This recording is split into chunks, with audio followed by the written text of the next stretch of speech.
BSc PCM first year unit third book first lecture 23 by Twinkle Deshwal. Hello student, last video में हमने acceleration due to gravity और उसके concept के बारे में पढ़ा था। आज हम पढ़ेंगे केपलर्स लॉ और फिर उसकी डेरिवेशन की वो केपलर्स लॉ हमारे ग्रेविटेशनल लॉ से कैसे डिडक्ट होते हैं एंड देन ग्रेविटेशनल लॉ कैसे डिडक्ट होता है हमारे केपलर लॉ से। तो पहले सबसे देखिए केपलर्स लॉ, ये तीन टाइप के लॉज होते हैं। There are three laws. पहला है law of orbit, every planet revolving around the sun in the elliptical orbit and sun at its focus. इससे पहले जो आपका ग्रेविटेशनल लॉ था उसमें क्या था, सर्कुलर पाथ में वो क्या करता था, सन के अराउंड अपना रिवॉल्व करता था। बट इन इसमें जो केपलर्स का लॉ है, इसने इसके फर्स्ट लॉ में बोला है लॉ ऑफ ऑर्बिट में कि जो सन को अपना फोकस रख करके जो हमारा प्लैनेट है वो एक इलिप्टिकल पाथ में रिवॉल्व करता है। इलिप्स के पाथ में हमारे सन के अराउंड प्लैनेट जो भी है हमारा अर्थ है वह क्या करेगा, रिवॉल्व करेगा। इलिप्टिकल पाथ को इसने यहाँ पे फोकस किया है, तो ऑर्बिटल लॉ ये हो गया। इसके बाद सेकंड आता है इसमें law of constant areal velocity कि कांस्टेंट एरियल वेलोसिटी। इसमें देखिए the line segment joining to the planet and sun sweeps out equal area during equal interval of time. तो यहाँ पे देखिए अगर ये हमारा सन है और ये हमारा प्लैनेट है, तो ये जो लाइन जॉइनिंग है सन से लेके प्लैनेट तक, और इसका अगर हम एरिया यहाँ से ये प्लैनेट ने इतने डिस्टेंस इसने यहाँ पे कवर किया, अगर इतना डिस्टेंस इसने यहाँ पे कवर किया और इस एरिया को इसने हमने कैलकुलेट करें, तो अगर इस पॉइंट पे भी अगर हम जाएं और ये वाला एरिया कैलकुलेट करें इतने डिस्टेंस पे, तो ये जितने भी एरिया यहाँ पे होंगे ये सारे इक्वल क्या होंगे, हमारे एरियाज़ क्या होंगे, इक्वल होंगे और कांस्टेंट होंगे। इसका मतलब क्या है कि जितने भी एरियाज़ अगर यहाँ पे कैलकुलेट करें वो क्या होगा, इसमें हमारे कांस्टेंट हो गए। तो इसे ही बोलते हैं कि जो लाइन सेगमेंट है ज्वाइन कर रही है प्लैनेट को सन से, वो इक्वल स्वेप्स आउट का मतलब है कि इक्वल एरिया स्वेप्स आउट, मतलब यहाँ से ट्रैवल कर रहा है equal area during equal interval of time. Equal interval of time इतना ही टाइम यहाँ पे अगर हम ले टी टाइम, तो इतने ही टी टाइम में ये वाला एरिया जो स्वैप आउट होगा इस पॉइंट पे वो भी हमारा इक्वल होगा। और टी टाइम ये अगर हम यहाँ पे कैलकुलेट करें इतने टाइम में ये इतना ही एरिया यहाँ पे क्या होगा, इक्वल होगा। और एरियल वेलोसिटी इज कांस्टेंट, और एरियल वेलोसिटी का हम क्या लिख सकते हैं, D A by D T. ये डी ए इतना area D A by D T और यहाँ पे भी D A by D T, ये सारे क्या होंगे, एरियाज क्या होंगे, कांस्टेंट। तो rate of change of area is constant. ये क्या है आपका केपलर्स का सेकेंड लॉ। अब आता है third law, law of time period. तो लॉ ऑफ टाइम पीरियड में क्या है, the square of orbital time period is directly proportional to the cube of semi major axis. तो देखिए अगर ये सन है और हमने इलिप्टिकल पाथ यहाँ पे बनाई है, तो ये जो ये वाली जो हमारी एक्सिस होगी ये कौन सी होगी, माइनर एक्सिस, और ये वाली एक्सिस होगी हमारी मेजर एक्सिस। और माइनर एक्सिस को हम डिनोट करते हैं बी से और मेजर एक्सिस को डिनोट करते हैं हम ए से। तो थर्ड लॉ क्या कहता है कि जितना टाइम पीरियड लगा रहा है इस इलिप्टिकल एक प्लैनेट को इस पूरे सन के रिवॉल्व करने में, वो जो टाइम पीरियड है उसके स्क्वायर वो डायरेक्टली प्रोपोर्शनल होगा सेमी मेजर एक्सिस के। तो ए के स्क्वायर के, ए के क्यूब के ये क्या होगा, डायरेक्टली प्रोपोर्शनल है। ये क्या आता है आपका लॉ ऑफ टाइम पीरियड, ये है आपका हमारा केपलर्स का थर्ड लॉ। ठीक है, टी क्या है, time period of one cycle. एक साइकिल में जो टाइम पीरियड लगता है कि एक रिवॉल्यूशन में कितना टाइम पीरियड लगेगा हमारे प्लैनेट के सन के अराउंड। इसके बाद आता है period of revolution of planet. तो प्लैनेट का पीरियड ऑफ रिवॉल्यूशन को हम कैसे निकालेंगे, और यहीं पे हमारा थर्ड लॉ का क्या है, प्रूफ है, थर्ड लॉ का प्रूफ। ठीक है, तो देखें यहाँ पे सबसे पहले हमने एक यहाँ पे सन एज्यूम किया है जिसका मास क्या है, कैपिटल है, और एक प्लैनेट एज्यूम किया है जिसका मास क्या है, स्मॉल है।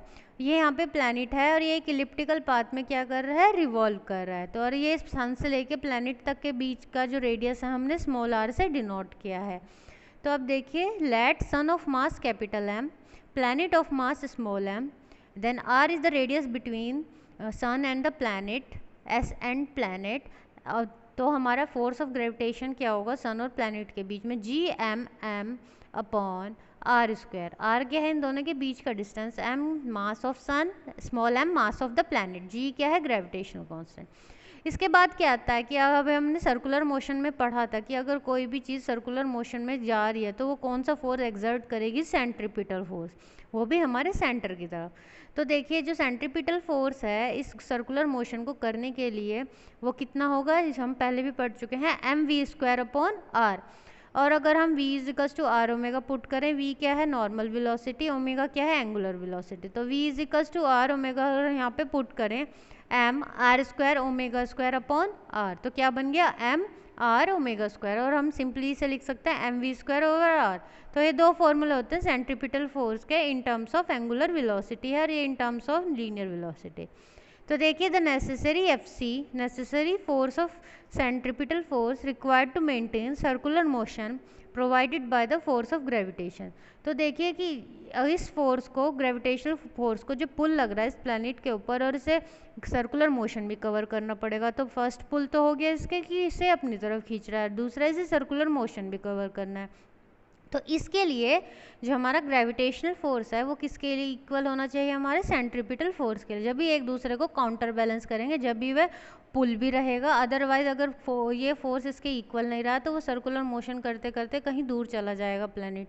तो वो पुल भी उतना ही होना चाहिए ताकि उसी के अर्थ हमारे सन के अराउंड क्या करता रहे, रिवॉल्यूशन करता रहे। तो Fg=Fc काउंटर बैलेंस करने के लिए, परफेक्ट सर्कुलर मोशन के लिए। तो देखिए यहाँ पे mv²/r, ये क्या था आपका सेंट्रीपिटल फोर्स, और ये क्या था आपका ग्रेविटेशनल फोर्स Gmm/r²। इन दोनों को अगर हम इक्वल कर दें, यहाँ से किसकी वैल्यू निकालें, वेलोसिटी की वैल्यू अगर हम निकालें तो क्या बनेगा Gm/r, और प्लैनेट ऑर्बिटल वेलोसिटी यहाँ से v²। और अगर हम नॉर्मल प्लैनेट ऑर्बिटल वेलोसिटी क्या होता है, डिस्टेंस अपॉन टाइम।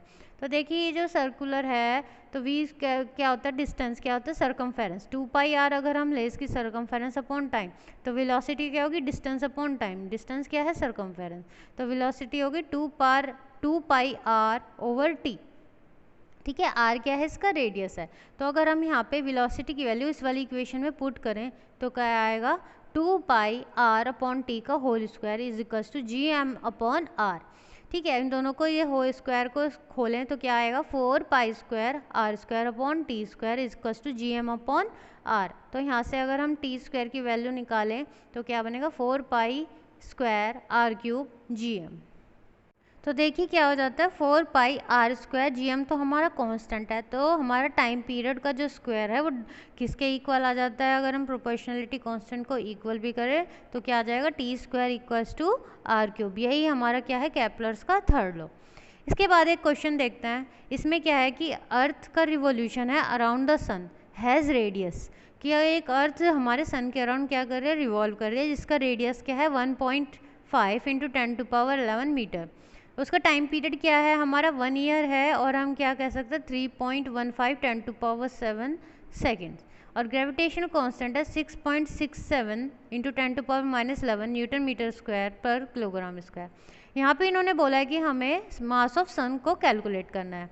तो ये अभी हमने फॉर्मूला पढ़ा, t² = 4πr²r³ Gms क्या है यहाँ पे, मास ऑफ द सन को हमने इसे डिनोट किया है।